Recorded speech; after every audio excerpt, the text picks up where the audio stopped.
In a time long ago, in the land of Canaan, lived two brothers, Jacob and Esau. Though they were twins, their lives would take very different paths, marked by rivalry, betrayal, and eventually forgiveness.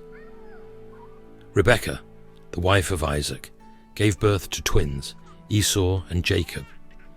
Even in the womb, the brothers struggled, and at birth, Jacob was found holding Esau's heel, foreshadowing the struggles they would face.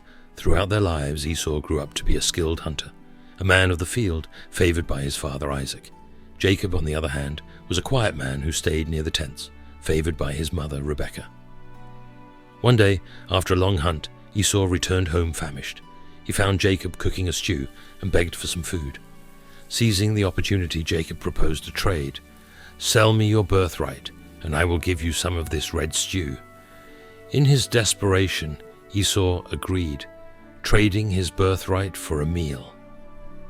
As Isaac grew old and his eyes grew dim, he prepared to give his blessing to Esau.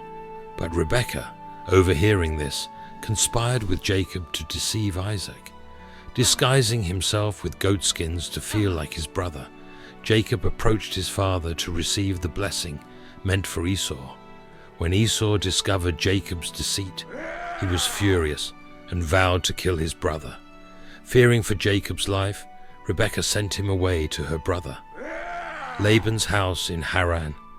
As Jacob fled, he stopped to rest in a place called Bethel. That night he had a dream of a ladder reaching to heaven, with angels ascending and descending. At the top stood the Lord, who promised Jacob that his descendants would be as numerous as the dust of the earth. Jacob arrived at Laban's house and fell in love with his daughter Rachel. He agreed to work for 7 years to marry her, but on the wedding night, Laban deceived him by giving his older daughter Leah instead. Jacob then worked another 7 years to marry Rachel. After many years, Jacob decided to return home, but he feared his brother's wrath. He sent gifts ahead to Esau, hoping to appease him. The night before meeting Esau, Jacob wrestled with a mysterious man. Until daybreak, the man, an angel of the Lord, touched Jacob's hip, dislocating it. But Jacob refused to let go until he received a blessing. The angel blessed him and changed his name to Israel, saying, "You have struggled with God and with humans and have overcome." The next day Jacob saw Esau approaching with 400 men, but instead of violence, Esau ran to meet Jacob and embraced him, weeping. The brothers reconciled, and the years of bitterness melted away in a moment of forgiveness.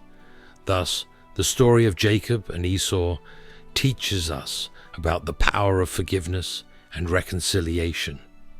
No matter how deep the hurt, there is always a path back to family, love, and peace.